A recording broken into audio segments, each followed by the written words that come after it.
A gente gostaria de começar essa entrevista, a senhora se apresentando aí para o nosso público que está assistindo, que está ouvindo. Quem é a doutora Jaqueline Rossini? Nasceu em Barretos? Como cresceu? Conta uma breve história para a gente. Bom, eu estou em Barretos há 12 anos, né? Esse mês passado aí completou 12 anos que moramos em Barretos. Eu sou de Pirassununga, natural de Pirassununga.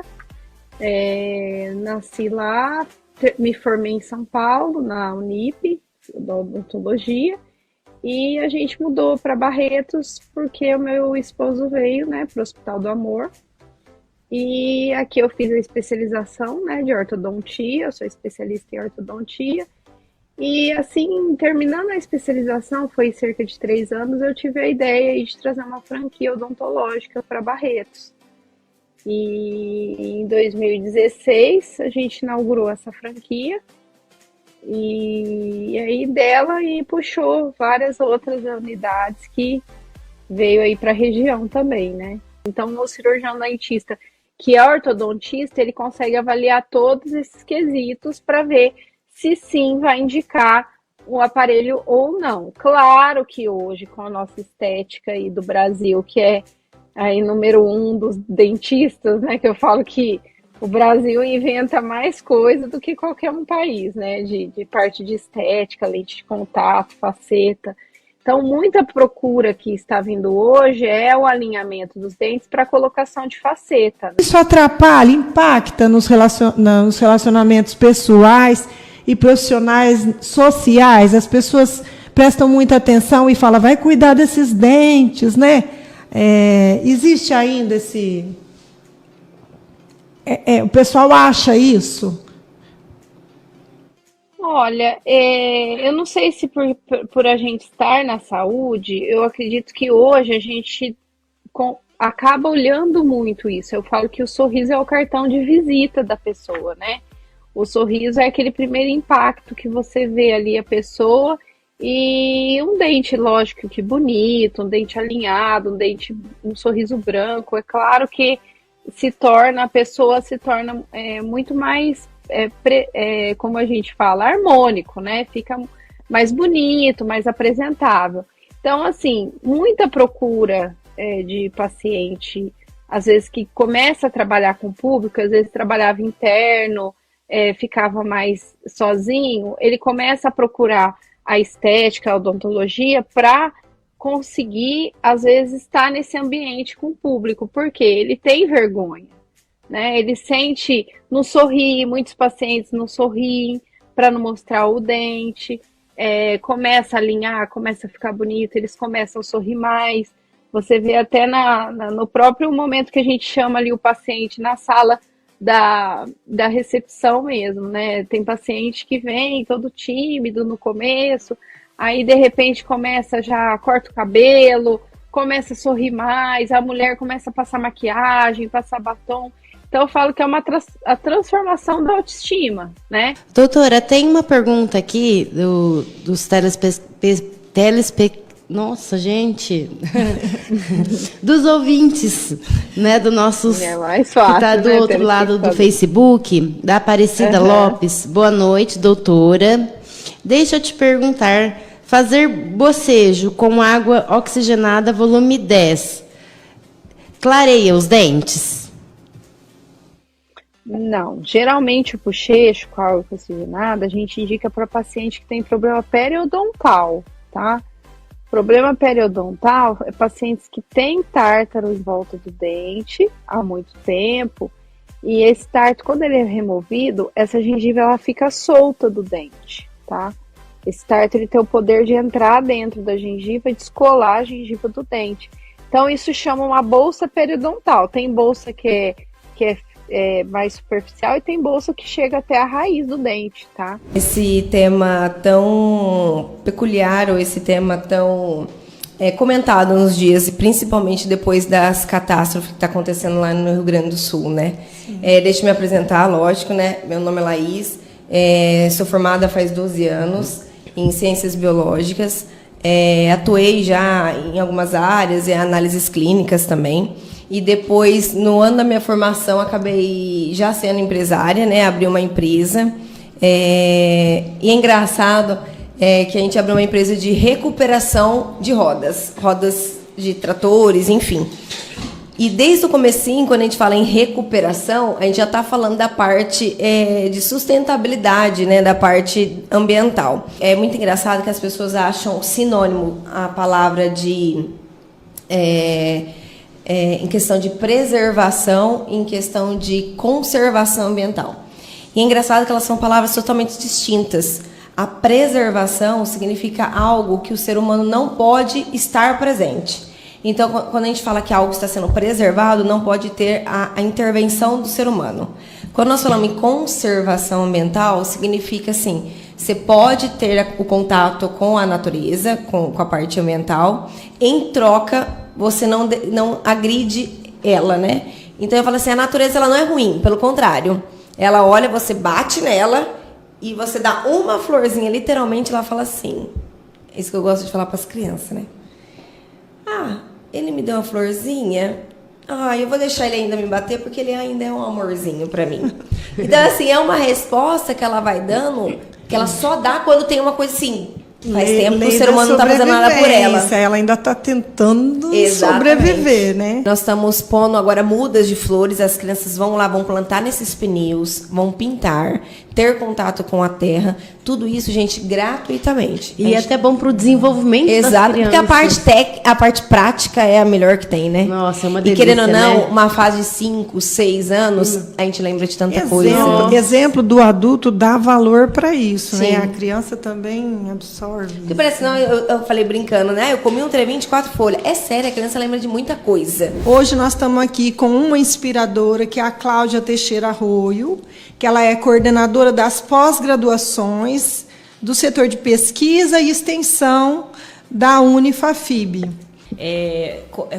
Pensando na trajetória da mulher, dentro da história, né, da humanidade, a gente sabe que a mulher lutou muitas batalhas, né, para alcançar um espaço, principalmente no mercado de trabalho, e luta muito ainda, né, para trabalhar ou ser reconhecida em pé de igualdade com os homens, né? Porque quando eu entrei no ensino superior, eu já tinha 3 filhos, já tinha mais de 30 anos, e eu tinha uma maturidade para aproveitar aquilo que estava sendo oferecido naquele momento. É um interesse também, né? Porque a gente vê assim nessas graduações, o pessoal meio desinteressado, não dá valor, né? Às vezes é o pai que paga e não dá aquele devido valor no estudo no momento que se deve aproveitar, né? E às vezes vai dar o valor depois que terminou, quando vê que poderia ter aproveitado muito mais aquilo que foi oportunizado para a pessoa. Está demorando para acabar, quer que acaba logo. Quando acaba, fala assim, o que eu vou fazer na profissão? E no momento que eu estava lá dentro, eu não tirei o melhor que eu tinha do estudo lá, né? Queria assim que você falasse para a gente sobre os programas de educação continuada, as extensões, né, e as pesquisas que estão à disposição aí do pessoal a partir desse semestre que iniciou agora na segunda-feira. Nós temos alguns cursos, né, que estão sempre divulgados no nosso site. Nós temos um projeto de extensão que está aberto para a comunidade, que é um projeto do curso de Educação Física, que nós oferecemos exercício físico para as pessoas desde a criança de 4 anos até o idoso de 80 anos. Né, pode participar, é só escolher a modalidade que prefere, né? As inscrições estão abertas e para fazer a inscrição tem que entrar no site do Unifafib e clicar no banner Atividade Física para Todos. Esse projeto ele é semestral, né? Então tem que se inscrever todo semestre e ele vai ter atividade física o semestre todo 2 vezes por semana, toda terça e toda quinta-feira. Falar um pouquinho sobre a programação e principalmente falar sobre o espaço dedicado às mulheres e às famílias que nós teremos disponíveis aí durante o evento. Bom, falar um pouquinho sobre mim, eu falo que eu sou meio que uma workaholic assumida, né? Mas antes, acho que o que melhor me define, eu sou a mãe do Miguel, né? A esposa do Márcio. Sou apaixonada por marketing, me formei aqui em Bebedouro, pelo IMESB, né? Nosso aí, orgulho da cidade, a instituição da cidade. Me formei em administração e dentro da administração eu encontrei o marketing, foi onde eu me apaixonei. Desde muito cedo eu já fui para a cooperativa, entrei na cooperativa com 21 anos, estou lá desde 2003, então são 21 anos dentro da cooperativa.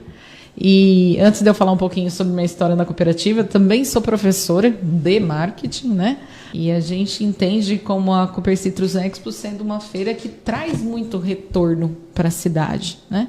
Ela é considerada uma das feiras mais bem organizadas, nós somos sinônimo de conforto, de limpeza, de organização, e isso é um orgulho muito grande para a cidade de Bebedouro, e eu tenho muito orgulho de fazer parte dessa história. A recuperação da lagoa lá, então é a água sendo tratada, é a terra sendo tratada, são boas iniciativas, com gente que tem visão de futuro, né? E que tem, assim, é um trabalho bem feito, né? Com alguém que valoriza e que coloca a mão para fazer e dar certo. Bom, eu iniciei a minha carreira na GCM, eu tinha apenas 18 anos, não sabia muito como que fazer, o que seria a GCM, né? E no decorrer de todo esse tempo eu fui aprendendo que era cuidar do patrimônio público, fui aí gostando do meu trabalho, fui aí tendo incentivos de outras pessoas, né, lidando com pessoas, conversando com vários setores, inclusive delegacias de polícia, policiais militares, a gente vai fazendo contato em ocorrências, aí a gente vai se identificando cada dia mais. E me deu essa oportunidade agora, desde novembro do ano passado, estar assumindo a pasta, né, relacionado a esse trabalho de violência doméstica que a gente faz contra as agressões que as mulheres sofrem, né? Nós criamos a Patrulha Maria da Penha em todo esse tempo, devido a várias situações que a gente atendia nas ruas, né? Então a gente se tornou necessário buscar, através da 11.340, né? Fazendo reuniões com o Ministério Público, o Poder Judiciário, as nossas polícias aqui, estadual, né, a Polícia Civil e a Militar. Como colocar a lei em funcionamento e como fazer da maneira certa, né? Isso, trazendo aí e acompanhando essas mulheres que possuem medida protetiva. O que é considerado agressor? Não é só o marido, né? Não. Nós temos uns casos, né, onde a gente acompanha, são ex-namorados, namorados, ex-maridos, ex-amasos, né? Tudo. A Lei Maria da Penha, ela defende a mulher. Filhos também. Então, defende a mulher vítima. Então, essa mulher vítima, o que ela pode ser? Ela pode ser a mãe, ela pode ser a ex-namorada, ela pode ser a ex-mulher. A partir do momento que a mulher, a vítima é a mulher, então intercorre em tudo. Aqui para poder ajudar, poder inspirar novas mulheres, né? Sim. Outras mulheres, tá? Sim. A equipe técnica tem essa sensibilidade. Tem. Às vezes elas conseguem detectar sensibilidade ao problema, qualquer coisa, com o dia a dia da criança. E essas atividades, por exemplo, a criança que vai ou no período da manhã ou da tarde, essas atividades que é a culinária... Nós temos música, temos dança, tem violão, tem o artboom, que eles adoram, tem dança, tem apoio na tarefa escolar? Não, porque ali não, a gente não pode, a gente não é educação, não são professoras, são orientadoras, entendeu? A gente não pode, a gente é assistência, a gente dá trabalho da assistência, não é educação, entendeu? Então não pode fazer tarefa, nada disso, lá dentro não, até porque... São atividades. Até porque a responsabilidade de fazer tarefa tal, e acolher isso é a família. Regina, a comunicação, vamos começar a falar da comunicação nos dias atuais e o futuro dela depois, né? Como você descreve o atual estado da comunicação? Um desastre. Um desastre? Um desastre. Explica pra gente, Gina. Acontece que a comunicação, a versatilidade que a comunicação está oferecendo hoje em dia, através das plataformas digitais, está complicando demais a cabeça, principalmente de adolescentes, de jovens. Por quê? A escrita que se está utilizando nas plataformas digitais está acabando com a escrita normalizada. Todo mundo queria saber, ia para a televisão, ia para a internet saber, né? Só catástrofe. Então. Né? E teve duas vertentes muito interessantes. Você sabe que na época da pandemia, as plataformas de relacionamento, né, de relacionamentos pessoais, teve uma desenvoltura jamais vista, né? Sim. Porque as pessoas se sentiam sozinhas, ficava dentro de casa, e aí ia para aqueles Tinder da vida, para aqueles Face de namoro, aquelas páginas, e o crescimento disso foi assustador.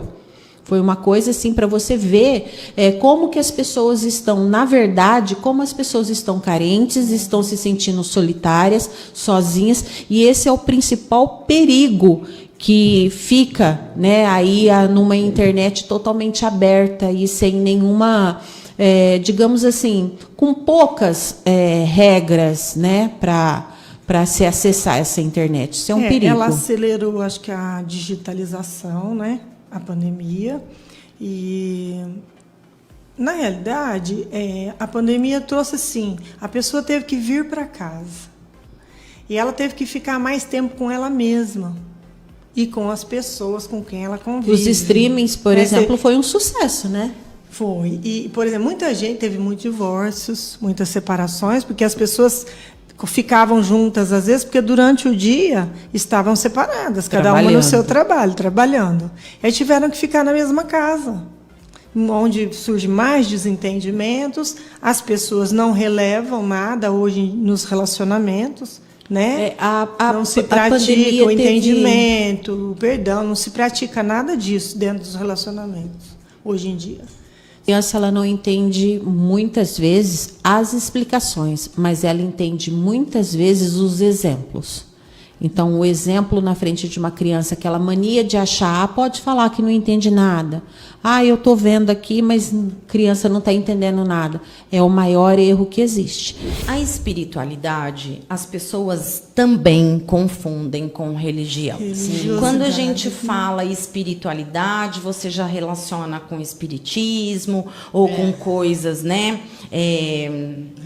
Não sei nem como, né? Mas, enfim, confundem com religião. Só que a espiritualidade, ela não é isso. A espiritualidade nada mais é do que a gente enxergar além da matéria, além do físico, né? É você tratar o nosso mental, o nosso emocional, é você também ter projetos no tratar, eu digo assim, num todo, você entende? Não é pensando só em você, ou no que você quer, ou no que você tem. É você ir além disso, né? É você entender que nós fazemos parte do todo. Nós não somos indivíduos. Nós somos indivíduos como ser físico. Porém, nós estamos todos conectados e nós precisamos uns dos outros, né? Então, isso é a espiritualidade. Você ter um olhar além... São testes para ver se a profissão é aquela mesma, não é? Exatamente. E aí eu falei, não, tá bom. Já entendi, vou ficar aqui. E foi assim. E depois foi as terapias, né? Que hoje eu falo que é a minha forma de servir a vida. O que é autocuidado para elevar a autoestima? Carla, aí não precisa nem ser mulher, é qualquer um que precisa fortalecer a autoestima. Como eu falei, a gente desenvolve gatilhos na infância.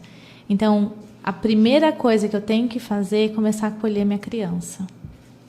É pegar a minha criança e começar a colocar no colo a minha criança. Então, se imaginar mesmo, pensar em você criança, colocar essa criança no colo, dar banho nessa criança, pentear o cabelo, passar perfume e começar a repetir para essa criança: você é amada, você consegue tudo o que você quiser. Foi aqui em Bebedouro, mas foi assim... O que aconteceu? O meu pai, ele faleceu. E aí minha mãe deixou de trabalhar tudo para cuidar dele. Aí quando ele faleceu, eu falei assim pra minha mãe, vamos fazer alguma coisa pra gente distrair a cabeça, tudo, pra senhora não ficar tão triste. E aí ela falou assim pra mim, eu quero fazer zumba. Sim. Aí eu falei assim, então vamos lá na FECIB, que eu fiquei sabendo que lá tinha zumba. Aí o dia que eu fui na zumba, mas não era zumba, era corrida. Sim. No dia. E na época ainda era o tio Toninho. E aí ele falou assim, não, vem aqui, faz um treino, vocês vão ver, vocês vão gostar. Vem, faz um treino. Aí nós falamos, já que nós estamos aqui, vamos fazer o treino. Aí nós fizemos treino, gostamos, e depois disso nunca mais paramos. E até hoje já estamos aí, já faz... Quais são as dicas que vocês dão, assim, para o pessoal começar a correr, aprender a iniciar essa... Assim, o que eles precisam fazer? O que eles precisam ter? Hoje, procurar uma equipe, uma assessoria para estar auxiliando, né?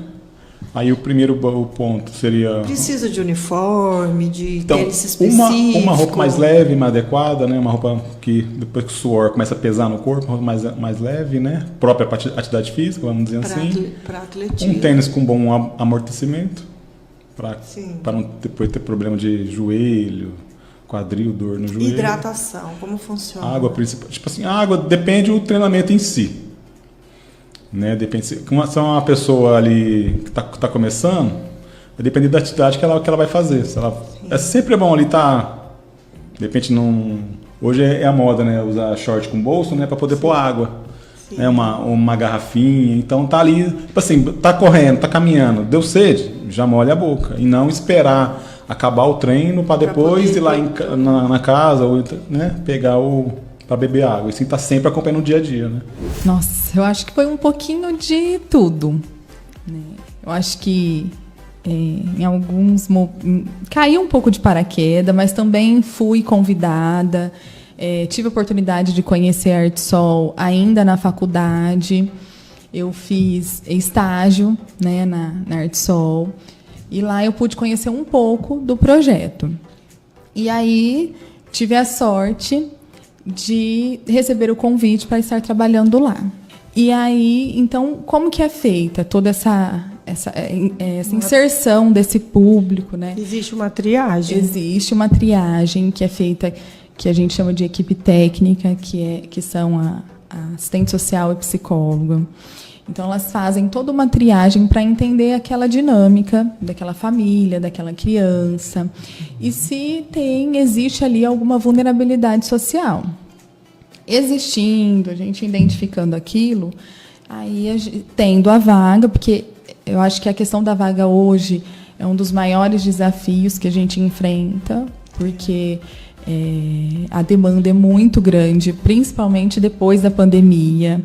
Eu acho que a pandemia potencializou, porque a pandemia foi um momento em que ninguém podia sair, né? Os serviços, desde a educação, todos pararam, então as crianças ficaram em suas casas, os lugares que eram para ser abrigos, proteção, passou a ser ambientes mais favoráveis para acontecer a violação de direito, violação sexual, enfim. Então, quando elas retornaram para as atividades pós-pandemia, que a gente conseguiu mensurar o estrago de tudo isso.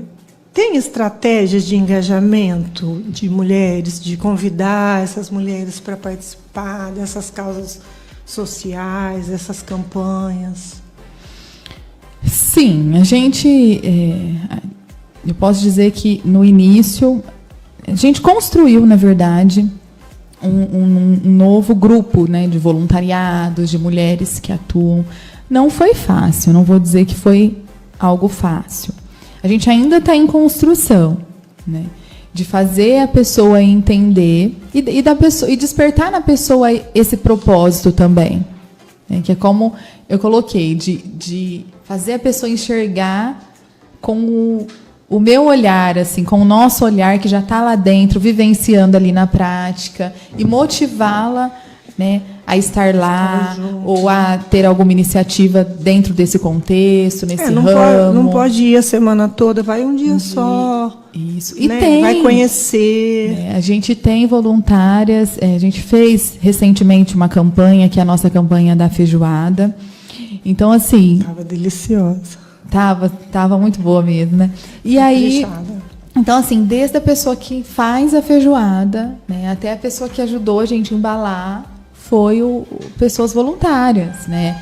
É lógico que a gente contou com a nossa equipe, que, assim, são, né, mulheres maravilhosas. Não sou mãe ainda, né? Mas vale mãe de pet? Eu perguntei. Mas, claro, né, a minha profissão faz eu vivenciar esse momento todos os dias, né? Que eu falo que o nascimento de um bebê é o renascimento, né, de uma mulher, de uma mãe. E aí, você perguntando um pouquinho da minha trajetória, vou falar um pouquinho, né? Eu não sou de Bebedouro. Aí todo mundo fala, como você chegou em Bebedouro? Eu sou de Itanhaém, litoral de São Paulo. Atualmente eu estava morando em Santos. Eu tenho 15 anos de enfermagem. Comecei como técnica de enfermagem, instrumentadora cirúrgica, fiz faculdade, depois eu fiz pós-graduação, né, em obstetrícia. E eu vi a vaga de Bebedouro e eu achei que Bebedouro era um bairro, assim, sabe, Osasco, ABC. E aí eu falei, vou fazer, né, a entrevista, e quando eu vi era 500 quilômetros de São Paulo. E aí eu vim para Bebedouro e, assim, eu me apaixonei pela cidade, a cidade do interior, onde todo mundo se conhece, e me vi um ponto, assim, como você falou, né, mulheres que empreendem, né, que têm as estratégias. Eu me vi, assim, opa, é uma cidade legal para eu me impulsionar, né, como enfermeira obstetra, né, como mãe, como profissional, como uma mulher dedicada. Assim, minha mãe, para mim, assim, até hoje, às vezes eu converso com ela mentalmente. O nosso modelo, né? Porque, assim, não é só o dia 8, não é só o domingo, né? A mãe, mesmo puxando a nossa orelha, mesmo brigando com a gente, é num ato de amor, é um ato de educar, né? De mostrar o caminho. E na parte, assim, de gestação, né? Na parte do parir, essa responsabilidade da mulher, né? Dela tem o autocuidado com o seu corpo, né? Nessa fase, de estar se preocupando com esse preparo, de exercícios, né? De pensar o que eu quero para o meu parto. E às vezes a gente não quer cometer os mesmos erros que cometeram com a gente, com os nossos filhos, né? Então a gente já faz uma trajetória. Não quero, coisa simples, não quero que meu filho use chupeta, não quero que meu filho veja telas. Planeja mentalmente, né? Mas às vezes não é isso que acontece.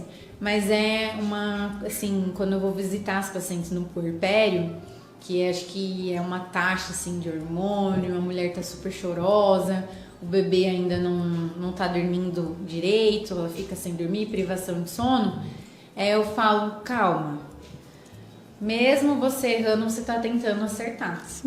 Eu tenho eu falo assim, meu trabalho é meu propósito, eu não encaro só como meu ganha-pão. Claro, a gente gosta de dinheiro, né? Não vou mentir, mas, assim, eu encaro como meu propósito de vida, eu nasci para isso, né? E é tão gostoso saber pegar aquela paciente, nossa, desde o beta e ver o nascimento. Nossa, é muito gratificante para mim, assim, é algo que, um acompanhamento, assim, que eu pego para mim mesmo, a gente se torna da família. Hoje mesmo eu recebi convite de aniversário de 1 ano e eu não nego um convite de aniversário, né? Às vezes eu falo para os pacientes, me chama para aniversário de 1 ano, hein? Aí elas falam, não, eu vou chamar. E agora eu tô tendo bastante convite e eu vou em todos. É isso aí.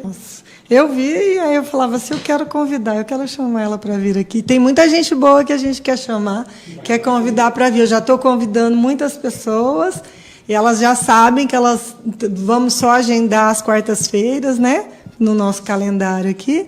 E eu queria dizer para você que se você quer participar do nosso programa, você pode entrar em contato com o nosso WhatsApp comercial, aqui, tanto do IDEA, que é o 17 992566634, como o do Cowork, que é o 17 33429200, e está se programando para entrar no ar aqui com a gente nas próximas quartas-feiras.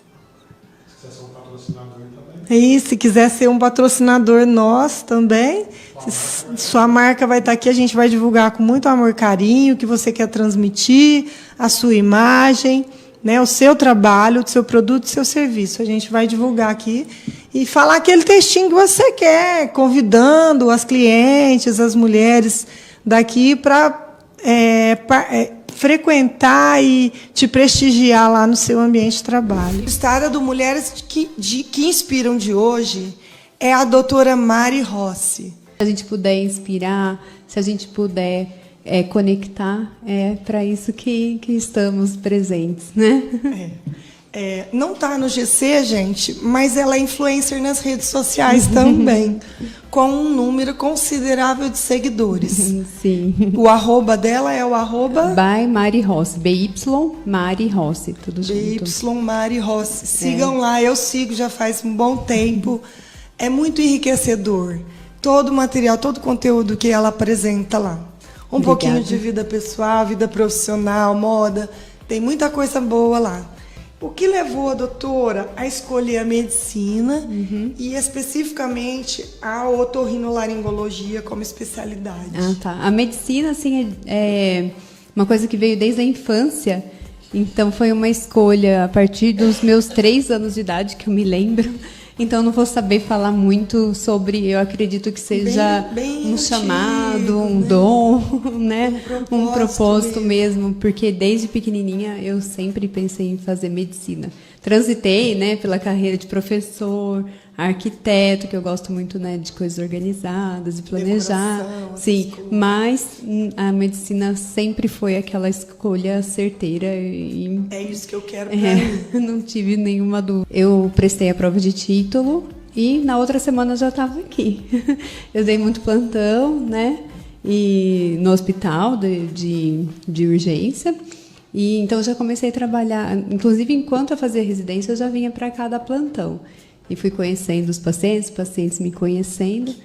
E aí eu já, como ele já estava aqui, a gente tinha planos de casar, eu já comecei a atender por aqui. E essa especialidade em rinoplastia? Rinoplastia começou logo depois que eu terminei a otorrino. A gente já tem contato com a rinoplastia durante a residência, né? É um braço da rinologia na USP de Ribeirão.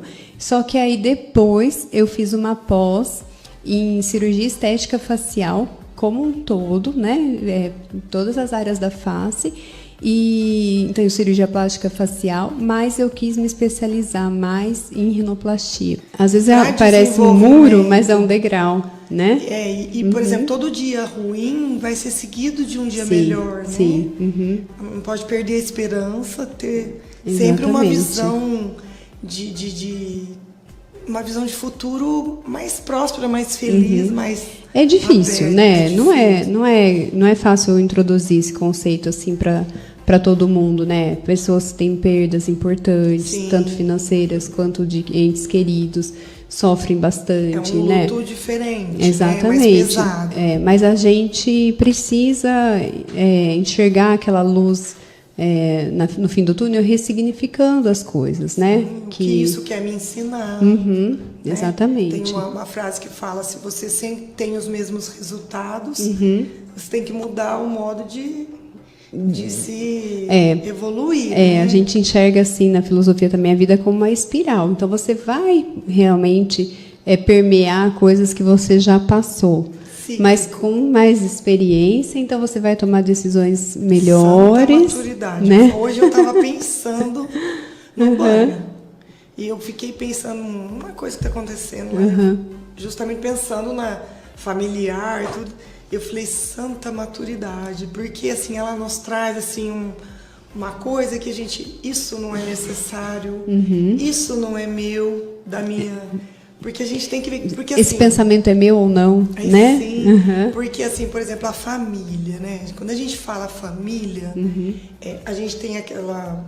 Que eu sou mentorada do Pablo Marsarto, a gente tem a família 1, família 2, que a gente fala, né? A família 1 são os de casa. Tá. A gente na nossa concepção, né? São os de casa, a família, o marido, a mulher, o os núcleo que você filhos. criou, né? Sim, a família que você constituiu. Cada um exercendo o seu papel no seu lugar. Depois vem a família 2, que você não deve desamparar, você não deve se afastar, você não deve... A gente pensa nisso, né? Mas também cada um obedecendo o seu lugar, sua individualidade, o seu lugar. A gente fala na constelação a hierarquia, né? Cada um no seu papel. Conta pra gente aí como esta linda mulher vem para provar que nós podemos ter um corpo e um rostinho bonito, mas nós não somos só isto. Boa noite, primeiro eu queria agradecer o convite de estar aqui, e são muitas atribuições, né? São. Realmente. Mas eu vejo assim que são atribuições que se conectam, né? Que se interligam. Hoje eu realmente estou atuando, né, na educação especial, no atendimento educacional especializado, no ensino superior e também na parte clínica. E, além de tudo, tem que a demanda, né? A demanda familiar, os filhos, mas são trabalhos assim, a questão da clínica, por exemplo, me dá um pouquinho mais de flexibilidade para ainda participar mais, né, desse momento aí deles. São filhos adolescentes, né, que a gente precisa estar presente. Mas, como você mesmo disse, são tantas atribuições que se interligam e, ao mesmo tempo, fáceis de lidar, porque eu gosto muito, né? Quando a gente faz o que ama, é como se a gente não estivesse trabalhando, né? Eu estava vindo, inclusive, para cá pensando, faz uns 20 anos que eu estou ligada à educação especial. Trabalham ou conhecem para a questão de conscientização, realmente, da pessoa com deficiência na sociedade, né? De maneira geral. E, em especial, também é um trabalho realizado em todos os contextos, principalmente também na escola, porque dia 21 já começa, inclusive, a programação do Setembro Verde, relacionado à Semana da Pessoa com Deficiência. E eu fico muito feliz, porque todos os setores se interligam, se conectam, né? E a escola, principalmente, também, as crianças acabam tendo essas informações mais precisas. Todos os anos a gente faz esse trabalho aí de conscientização. Ela é uma campanha, eu fui dar uma olhadinha, né? Uma campanha anual que visa aumentar essa conscientização sobre a inclusão das pessoas com deficiência, iniciada para promover a luta por seus direitos. Então, dá conhecimento a eles também, que eles têm esses direitos, né? A Lei 15.463 de 2014 passa a funcionar em 2015, né? Uma orientação inclusiva sobre também fazer essa conscientização lá no final do mês sobre a importância da doação de órgãos para a saúde. Né? E cada um tem o seu propósito. Eu acho que tem lugar para todo mundo. E a gente precisa, então, oportunizar. Inclusive, tem cada vez mais pessoas chegando no ensino superior, né? Tem professores com deficiência visual dando aula, professores na cadeira de roda, né? O ano passado, por exemplo, participei de um evento em São Carlos, e um congresso brasileiro de educação especial. E tinha muitas pessoas com deficiência, inclusive surdo-cegas, né? E é lindo de ver todo o trabalho das pessoas ali envolvidas, para que aquelas pessoas se sentissem inseridas naquele meio, e inclusive assistiam um mestrando com paralisia cerebral, ele defendendo o seu trabalho, né, de dissertação ali, que ele estudou. Então, assim, é muito significativo quando a gente vê essas pessoas chegando nesse patamar aí da... Como que você acha que as empresas podem se adaptar para oportunizar mais esse ambiente físico, ser mais acessível? Eu vejo que a gente precisa trabalhar mais, primeiro, essa ponte aí entre as empresas. Que nem esse processo, quando as pessoas vão para o ensino médio, né, muitos acabam parando ali mesmo, pela dificuldade de estudo, às vezes por não ter condições de manter especialistas para ajudá-lo, né? Por exemplo, tem pessoas que precisam de fono a vida toda, tem pessoas que precisam de psicólogos, enfim. E às vezes falta, então, esse apoio aí, ou às vezes até mesmo da família, que tem medo de a pessoa ser discriminada ou tudo mais. Já existe política de inclusão de empresas, assim? Sim, né? Tem inclusive uma questão da cota, né? A questão da cota, que tem que ter uma porcentagem, se não me engano, 5% de pessoas com deficiência, né, trabalhando. Já existe formalmente essa política inclusiva. Sim. Inclusive, a gente tem que lidar muitas vezes com a nossa expectativa. Pois, às vezes, a criança ela tem aquele processo, somente a criança com deficiência intelectual, que ela vai, você precisa voltar, né? Às vezes tem um ano que ela vai super bem, o outro ano ela já precisa um pouco mais de apoio, de um olhar direcionado. Muitos fazem muitas terapias fora, então também tem um cansaço físico. Eu falo que o maior desafio é você enxergar a criança de fato como ela é e observar e avaliar todas as possibilidades que ela tem, né? Eu falo que o trabalho do professor, da escola de maneira geral, dos gestores, ter essa parceria com a família, com os especialistas que atendem a criança, mas principalmente procurar ajudar essa criança a avançar. E para avançar, a gente precisa saber como que ela está. Então, a avaliação é constante, né? E o feedback sempre para ela. Olha, você está muito bem nesse aspecto, enfim. Falo que todo mundo adora um elogio, né? E as crianças, de maneira geral, também colaboram muito. Então, eu digo que a inclusão ela é um processo vivenciado por todos, até pelas famílias, por exemplo, que não têm filhos com deficiência, mas que está, como você mesmo comentou, na escola, que tem na sala de aula, entender, né, essas particularidades também, que às vezes tem criança que ela aprende de maneira mais assim tranquila, mais rápida, e que tem outros que às vezes precisa de um pouquinho mais de apoio, né? E uma das um reforço, né? Você tem que reforçar comportamentos. Explica para mim esse negócio do ABA, porque o pessoal meio que não entende o que é a ABA, né? Que é na realidade, uma abordagem de diagnóstico, né? Como que é? A ABA é uma abordagem da análise comportamental, né? Ela já existe há muito tempo, né? Inclusive. E, na verdade, ela é voltada na questão bem de observação de comportamentos adequados e o que a gente precisa extinguir, né, ou diminuir. É uma especialidade de desenvolvimento dessa... Sim, é uma especialidade, normalmente, né, oferecida em áreas de educação especial ou da psicologia, e que lida normalmente direcionado pro autismo ou deficiência intelectual, que aborda a questão do desenvolvimento da criança de uma maneira mais específica, né? No sentido de analisar as potencialidades que ela tem, mas principalmente de mudar comportamentos dela, de ajudá-la a focar em coisas mais positivas, importantes naquele momento, extinguir comportamentos inadequados, como, por exemplo, tem criança que às vezes puxa o cabelo, muito o cabelo dela, né? O cabelo das pessoas. E, na verdade, são algumas técnicas no sentido assim é uma ciência que estuda como que a gente tem relacionado com esse comportamento e que o ambiente muitas vezes provoca esses comportamentos inadequados, né? A gente fala que a criança, do nada ela chorou, de repente ela chorou. Não. Às vezes foi não foi do nada, né? Às vezes foi o ar-condicionado, que está muito gelado. Às vezes foi a luz, que está muito forte. Às vezes é uma etiqueta na roupa que está incomodando. Né? Às vezes é o sono, porque muitas crianças têm insônia. Então, eu vejo casos de mãe falando, Aline, hoje eu nem vou mandar, porque foi dormir, acordou 3 horas da manhã e começou a dormir às 6 horas da manhã. Como que vai estar às 7 na escola para atendimento, né? Então, assim... muitas peculiaridades. E são crianças, então, que às vezes precisa dessa abordagem, esse acompanhamento mais de perto, né?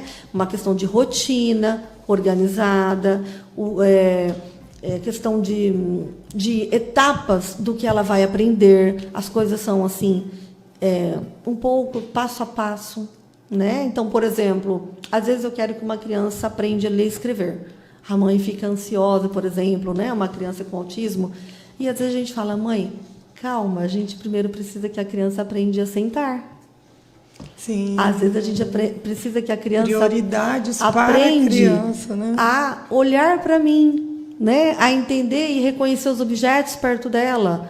Porque muitas crianças, você pergunta, né, pega o copo, não sabe como que fazer. Então, assim, às vezes tem pré-requisitos anteriores à alfabetização que necessitam ser trabalhados, né? E principalmente o desenvolvimento da linguagem, a comunicação, pois tem crianças que não conseguem se comunicar.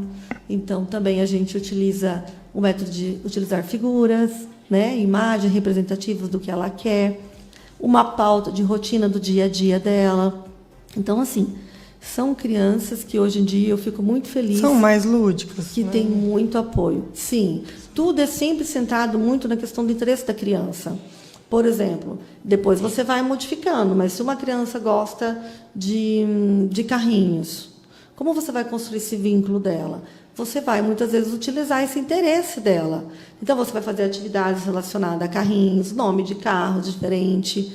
Você vai aproveitar isso como benefício para a aprendizagem dela, né? Ou, muitas vezes, você vai utilizar isso, mas alternado com coisas que você precisa que ela saiba. Porque, senão, muitas vai querer ficar só vendo sobre carrinhos, né? Mas exige toda uma postura de rotina, tanto da família, da escola, para que, por exemplo, o ABA ele realmente funcione, né? Porque às vezes não adianta eu aplicar toda uma rotina na criança, algumas estratégias para ela, né? Todo o ensino certinho, com tentativas. Eu falo assim, hoje ela conseguiu sentar 5 segundos. É tudo muito registro, observação.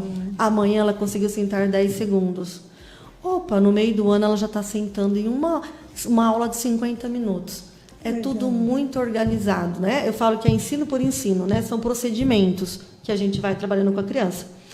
Mas que também precisa ter trabalhado na família. Porque eu falo que, assim, às vezes a família fica muito, assim, preocupada. Um acompanhamento integrado. Né? Porque às vezes a família, mas para ela não ficar nervosa, eu deixo ela fazer o que ela quer, eu deixo ela comer em horário que ela... E na escola, por exemplo, não é assim que funciona, né? Então, a gente, na verdade, no mundo, a gente vive de regras. Então, é muito importante esse apoio, né? Tanto da escola, da família, que todos façam o mesmo trabalho. E às vezes acontece isso, né? A escola ensina, chega em casa, não reforça, né? O ensino, assim, é difícil. Vou dar só um tempinho para mim fazer uns comentários aqui. Fabiana Vigo, boa noite. Parabéns pela escolha da temática. A Caroline Dias, boa noite. Ana Paula Coura, boa noite para você. Carla e para a Aline também, boa noite. Ana Paula Coura. E além de tudo isso, a Aline é uma pessoa especial, de grande coração. Luciana Zappelloni Pisolato. Boa noite a todos. A Aline é uma amiga querida, mãe exemplar e excelente profissional. Fabiana Vigo, exatamente. Escola é um lugar de convivência das diferenças. Marcos Correia. Parabéns, amor, por toda a dedicação e competência em prol da inclusão. É o esposo reconhecendo o trabalho sério dela, né? Caroline Dias. Aline, além de ser minha professora, fez eu me apaixonar ainda mais pela educação especial. Uma ótima profissional. Leandra Godoy, boa noite. Leandro, eu acho que eu vou querer que um dia você venha aqui, viu? Fabiana Vigo, parabéns, Aline. Seu trabalho é essencial. A Leandra Godoy. Aline, pessoa incrível, apaixonada pela educação e principalmente pela educação especial. Obrigada por tanto, maravilhosa. Maria Laura Galhardo, parabéns, Aline. Você é um excelente profissional.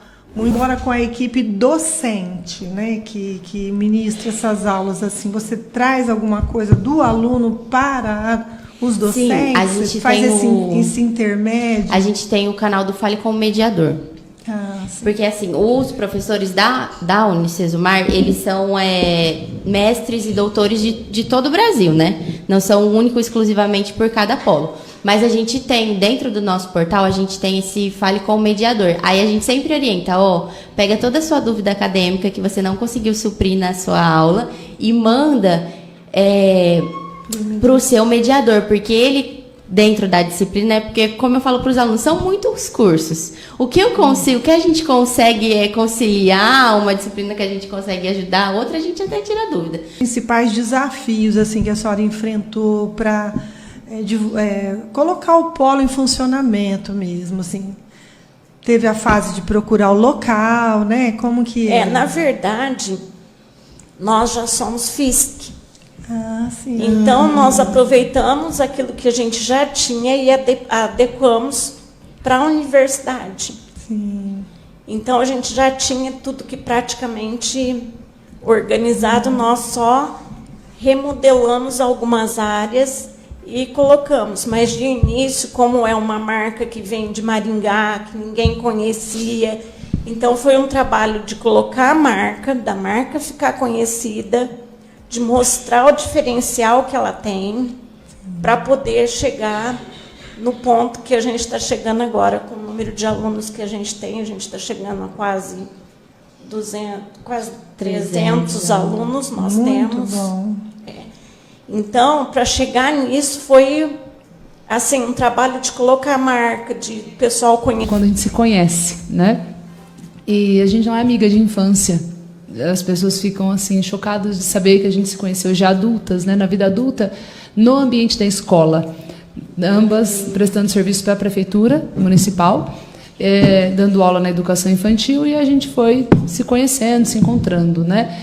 E surgiu a ideia da empresa Brincar quando nós duas ingressamos no Estado. Então, a gente ingressou no Estado, fomos as duas para São Paulo, né, com o ingresso do Estado. E lá a gente fortaleceu o vínculo, né? Começamos a conversar mais. A gente não morava perto, mas... A gente se tinha, na verdade. A gente se tinha. Eu em Osasco, ela no E eu em São Paulo, isso. E aí a gente falava, tá bom, final de semana vamos fazer um negocinho. E começamos esse bate-papo, final de semana, gastando, batendo perna, né, lá em São Paulo. E foi quando a gente compartilhou esse sonho comum, né? Eu tinha o sonho, a ideia de ter um espaço para o desenvolvimento infantil, e ela também. Então foi aí que a gente falou, pá, acendeu a luz. Vamos. Vou até usar as palavras de uma amiga e parceira nossa, psicopedagoga, fica a dica se não tiver na lista. Carol Canevarolo, ela fala assim... Tá na lista, tá na lista. A Carol Canevarolo, ela diz assim, né, o que acontece na infância não fica na infância.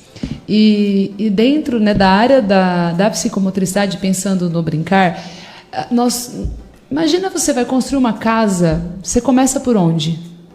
Pelo alicerce. Exato. E aí a criança entra na escola e a gente quer que ela escreve e lê. Esse é o telhado da casa da criança. A especialização, né, de uma forma bem assim simples, né, simplista, para que todos possam entender, a leitura, a escrita, o esporte, né, a esportivização, ela é o telhado do ser humano.